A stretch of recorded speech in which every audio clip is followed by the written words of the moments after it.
જય શ્રી કૃષ્ણ મારા વાલા મિત્રો, સ્વાગત છે તમારું કાજલ કિચન બોક્સમાં।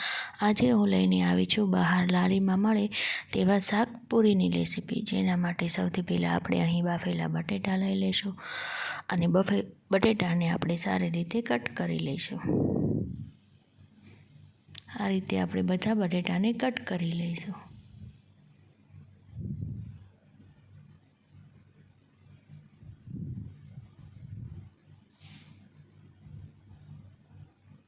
આપણા બધા બટેટા પણ આ રીતે સરસ કટ થઈ ગયા છે। હવે આપણે શાકને વઘારી લઈશું। અહીં વઘાર માટે આપણે તેલ, રાઈ, હિંગ ઉમેરી ત્યારબાદ આપણે 2-3 લીમડાના પાન ઉમેરી દઈશું। ત્યારબાદ આપણે લસણ અને લીલા મરચાંની પેસ્ટ ઉમેરી આપણે થોડુંક પાણી ઉમેરી દઈશું। ત્યારબાદ હળદર, લાલ મરચું પાવડર, સ્વાદ પ્રમાણે મીઠું ઉમેરી બરાબર આપણે તેને સાતળી લઈશું। આપણે તેને આ રીતે 1 મિનિટમાંથી 2 મિનિટમાં આપણે સાતળી લઈશું। ત્યારબાદ આપણે તેમાં થોડો ગરમ મસાલો ઉમેરી દઈશું। ત્યારબાદ આ રીતે કટ થઈ જાય ત્યારબાદ આપણે તેમાં બાફેલા બટેટા હતા તે ઉમેરી દઈશું। ત્યારબાદ એને આપણે સરસ રીતે એવું મિક્સ કરી લઈશું।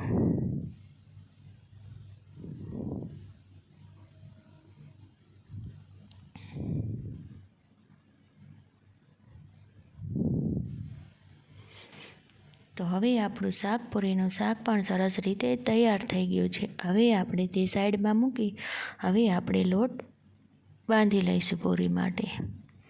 અહીં 2 કપ જેટલો મેં ઘઉંનો લોટ લઈ લીધો છે। તેમાં સ્વાદ પ્રમાણે મીઠું, મોણ માટે તેલ ઉમેરી આપણે બરાબર મિક્સ કરી લઈશું। ત્યારબાદ થોડું પાણી ઉમેરી આપણે લોટને સરસ રીતે બાંધી લઈશું।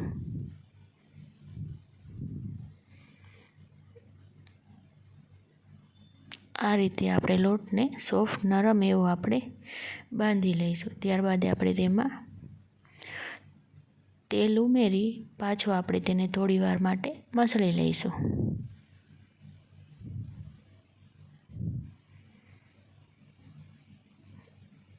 ત્યારબાદ આપણે તેને 10 મિનિટ માટે આપણે આ રીતે આપણે મૂકી આપણે રેસ્ટ આપી દઈશું, જેથી આપણો લોટ સરસ રીતે નરમ એવો તૈયાર થઈ જાય। 10 મિનિટ થઈ જાય ત્યારબાદ આપણે તેને 2 મિનિટ માટે આપણે પાછો આપણે થોડો મસળી લઈશું।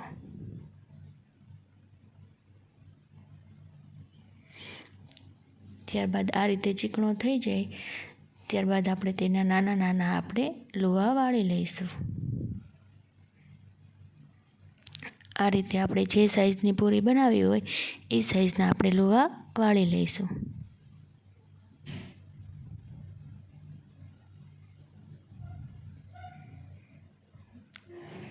ત્યારબાદ આપણે પૂરીને આપણે આ રીતે આપણે વણી લઈશું। આ રીતે આપણે બધી પૂરી વણી લઈશું। આ રીતે મીડિયમ સાઈઝની આપણે પૂરી વણી લઈશું। ત્યારબાદ આપણું તેલ પણ સરસ રીતે ગરમ થઈ ગયું છે। હવે આપણે પૂરીને સરસ રીતે આપણે તળી લઈશું।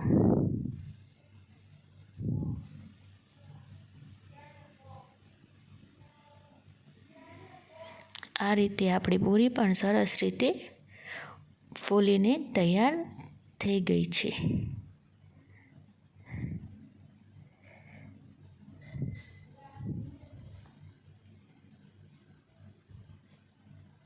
હવે આપણે તેને કાઢી લઈશું।